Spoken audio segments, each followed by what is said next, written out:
야구 경기나 축구 경기나 무슨 기타 다른 경기라도 일본 사람들하고 경기를 하면 괜히 흥분되고 긴장되고 그러죠. 그중에서 일본을 이긴 경기는 방송국에서도 우리 국민의 그런 마음을 아는지 더러 재방송을 해줍니다. 결과를 알면서도 일본 사람들을 무찌르는 그 경기를 저도 보고 또 보고 월드 베이스볼 클래식에서 일본을 이긴 그 마지막 게임은 죽여줍니다. 전신이 짜릿해집니다. 성도의 최후도 마찬가지로 영원한 숙적인 마귀 사단과 영적 승리를 이루는 일이죠. 이미 죽음을 이긴 경기 같은 것이니까 누구든지 이 경기를 인생의 사단과의 한판 승부를 돌아보면서 부활의 기쁨이 교회 안에 우리 심령 안에 충만하시기를 주님 이름으로 축원합니다. 여러분 옆에 계신 분들과 예수님의 부활을 함께 축하합시다. 예수님의 부활을 축하합니다. 예수님의 부활을 축하합니다. 축하합니다. 인류 역사가 시작된 이래 죽음의 행렬을 멈출 수 있는 사람은 없습니다. 잘 아는 진시황이나 기타 여러 영웅 호걸들도 그 죽음을 막아설 수 없었고요. 건강한 사람도 건강을 다루는 사람도 죽음의 행렬을 멈출 수는 없습니다. 구약 성경을 읽어보면은 창세기 역사에서도 결국 인간의 역사라는 것은 죽음이구나라는 것을 기록하고 있죠. 창세기 5장 4절 시작. 아담은 셋을 낳은 후 800년을 지내며 자녀들을 낳았으며 그는 930세를 살고 죽었더라.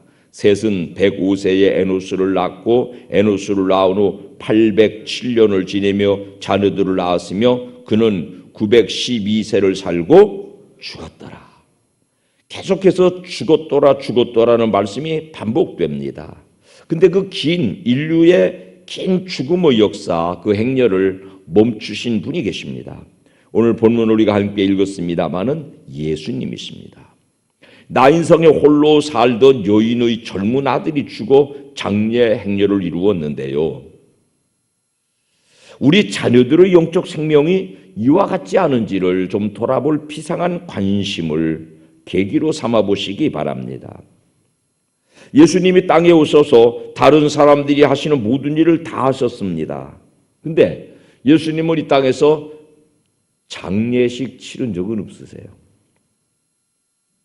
죽은 사람 앞에 서시면 그 죽음을 멈추고 죽음을 살려내셨기 때문에 장례식을 치르신 적은 없습니다. 세상에 많은 종교들이 있고 대부분의 종교들이 가르침이 중첩됩니다. 유사한 부분이 많죠. 그러나 다른 종교들이 절대로 모방할 수 없는 게 바로 예수님이 생명을 살려내신 일, 예수님 당신이 스스로 죽음에서 부활하신 사건이겠습니다. 창세기 5장으로 다시 돌아가 보시면 인류의 역사는 죽음의 역사입니다. 아담으로부터 시작된 그 죽음의 역사가 마지막 구절 창세기 5장 30절 31절도 읽어보면요. 시작. 라멕은 노아를 낳은 후 595년을 지내며 자녀들을 낳았으며 그는 777세를 살고 어쨌더라? 죽었더라. 결국 죽음이 역사라는 거죠. 욥기서를 읽어볼까요? 시작. 내가 장수하다가 무덤에 이르리니 마치 곡식단을 제때에 들어올림 같으니라. 곡식이 익으면 추수하여서 잘라서 창고에 들이듯이 우리 인생의 마지막 죽음은 하나님의 추수로 별로 달갑지 않은 손님이지만은 이 죽음이라고 하는 것은 누구도 거절할 수 없고 어떤 보상을 지불해도 이 죽음을 피해갈 수 없다는 숙명을 가르쳐주고 있습니다. 게다가 이 죽음이라는 정체가 아주 무자비해요. 개인적인 사정을 따로 봐주질 않아요. 하고 많은 사람 중에 하필이면은 홀로 사는 여인에 그것도 외아들이겠습니까? 죽음이 얼마나 무자비합니까? 좀 적당히 나이 먹고 그 사람은 이제 인류사에서 없어도 될 만한 뭐 그런 분들을 좀 데려가면은 죽음을 우리가 얼마나 정당하게 여기겠습니까만은 젊은 그것도 과부 그것도 외아들을 무자비하게 데려가는 것이 죽음의 정체에 옳습니다. 그 무자비한 죽음을 친구로 받아들이는 것이 예수 믿는 믿음의 중요한 동기가 될 것입니다. 여러분, 틈새를 이용해서 다시 한번 여러분들의 자녀의 안녕을 묻습니다. 여러분 자녀들 안녕하십니까? 여러분의 자녀들의 영혼이 안녕하십니까? 공부시키느라고 잠시 신앙을 유보했지요. 그렇게 공부해서 얻은 직장 생활에 피곤하니까 신앙생활하지 않는 자녀들의 형편을 지지해 주시지 않았어요? 그러는 동안에 그들의 영혼이 죽어가고 있지 않습니까? 바쁘게 힘들게 일주일 내내 일하고 주일 하루 조금 쉬는데 늦잠도 자는데 그걸 일깨워서 예배드리자고 교회 가자고 그러기가 너무 딱해 보여서 인지상정의 마음으로 우리 아들은 바빠서요, 우리 애들은 바빠서요, 우리 애들은 피곤해서요, 그렇게 신앙생활을 방치하면서 마침내 나인성 과부의 아들이 죽어나간 것처럼 이 영혼의 질식, 영혼의 죽음도 무자비하게 누구에게든지 찾아온다는 사실을 가르쳐 드리는 것입니다. 모든 부모님들이 자녀들의 영적 죽음의 공범자입니다. 다시 한번 말씀드리지만은 학교 다닐 때는 공부해야 돼서 졸업하고 사회생활할 때는 피곤하고 바빠서 신앙생활 소홀히 하는 자녀들을 적극 지지하고 협력하고 마침내 그들의 영혼이 죽어가는 행렬을 박수로 후원해 왔습니다. 골다공증은요, 하루아침에 오는 게 아니에요. 차츰 영양부실 상태가 오다가 마침내 뼈가 부러지고 인생이 무너지고 마는 것입니다. 살펴보시면 신앙생활을 안 하겠다는 사람은 없습니다.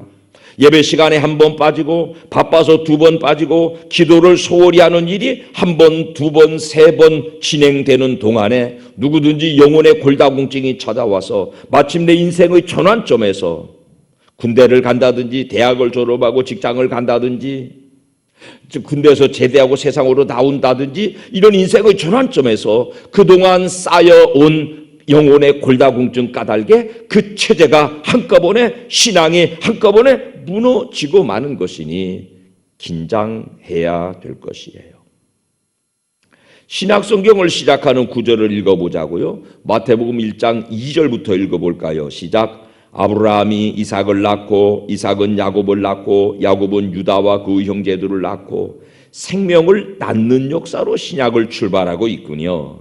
결국 1장 16절에 가보면 시작. 야곱은 마리아의 남편 요셉을 낳았으니 마리아에게서 그리스도라 칭하는 예수가 나시니라. 출산의 막바지에 예수 그리스도가 나고 계십니다. 죽는 데서 시작한 인류의 역사가 예수 그리스도의 나심을 통해서 새로운 생명의 소망을 갖게 되었습니다. 그 최첨단의 생명이 예수의 생명, 부활의 생명입니다. 예수님이 죽임을 이기고 살아나신 근거는 그분께 죄가 없기 때문이에요. 죽음은 죄로부터 왔지 않습니까? 먹는 날에는 정령 죽으리라. 그 계명을 어기고 선악과를 먹은 죄가 우리에게 죽음을 불러들였어요.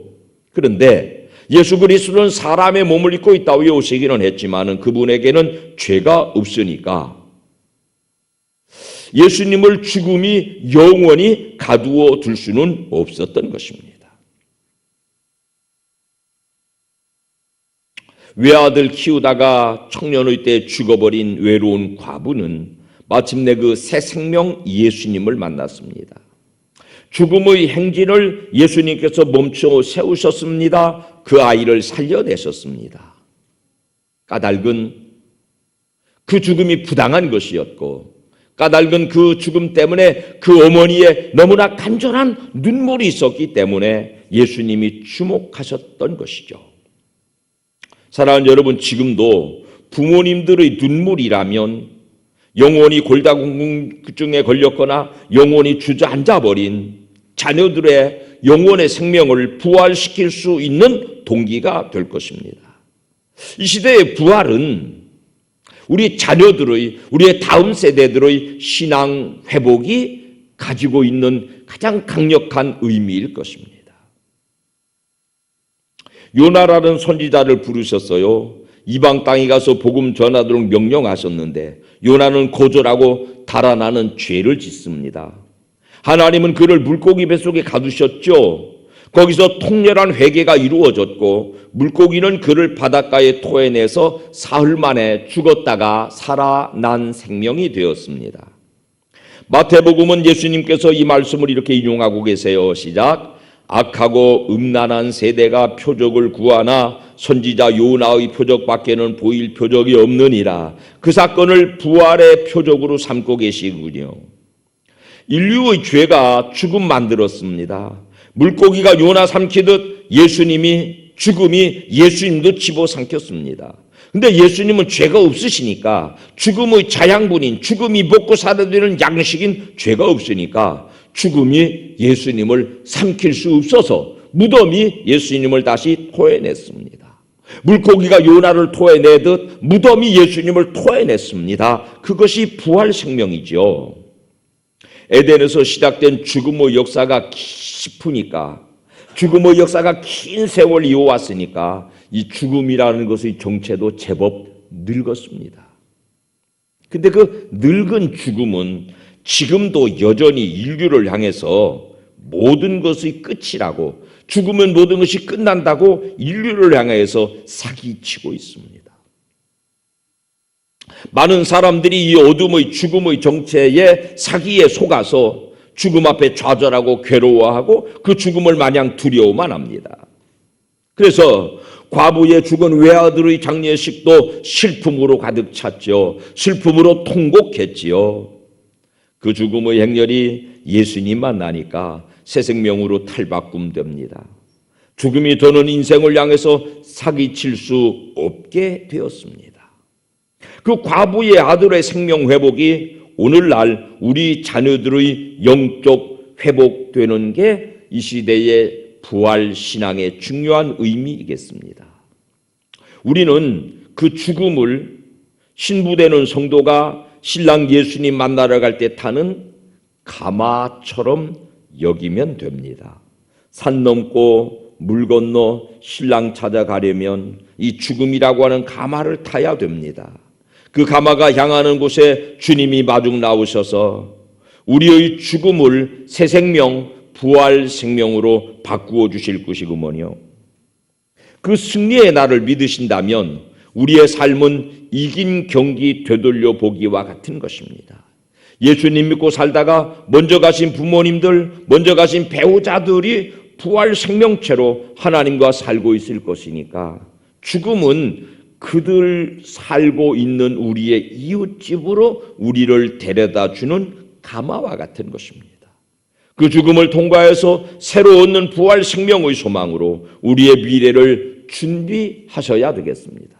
우리의 미래 생명이 가지고 있는 그 소망에 함께 동참하기 위하여서 우리의 다음 세대들, 신앙을 잃어버리고 교회를 잃어버린 우리의 다음 세대들의 신앙에 골다공증이 생기지 않도록 공부하는 것보다 세상에서 돈 버는 것보다 예수 믿고 부활 생명 얻어서 다시 말날 영원한 날을 소망하는 것이 최고의 가치라는 점을 우리 부모님들이 우리 자녀들을 향하여서 정말로 목숨처럼 귀중하게 이 부활의 생명을 전달해 주는 올해 부활절이 되시기를 주님의 이름으로 축원합니다.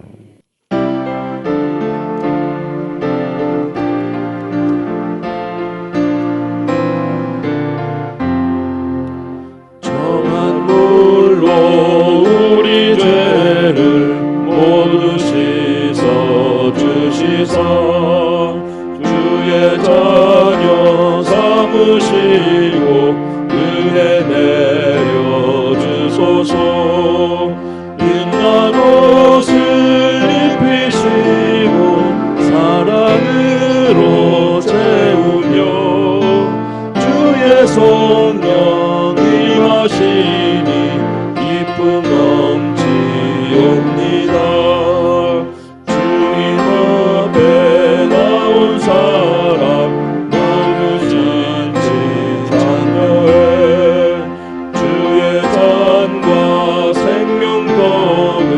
받아 먹게 하소서.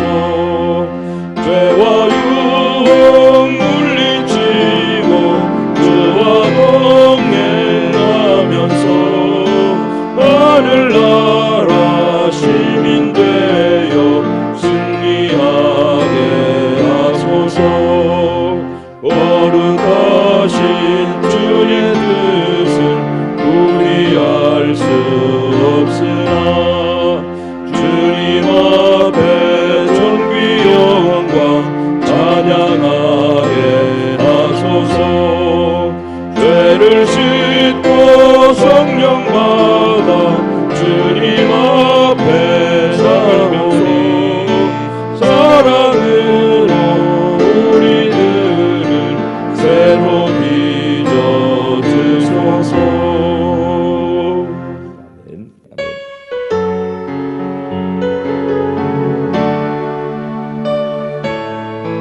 감사 고백 집안 가득 주 영광 홀로 있건 함께 있건 우리 집은 예배당 날마다 기쁨과 감사 기도로 맺는 열매 날마다 기쁨과 감사 기도로 맺는 열매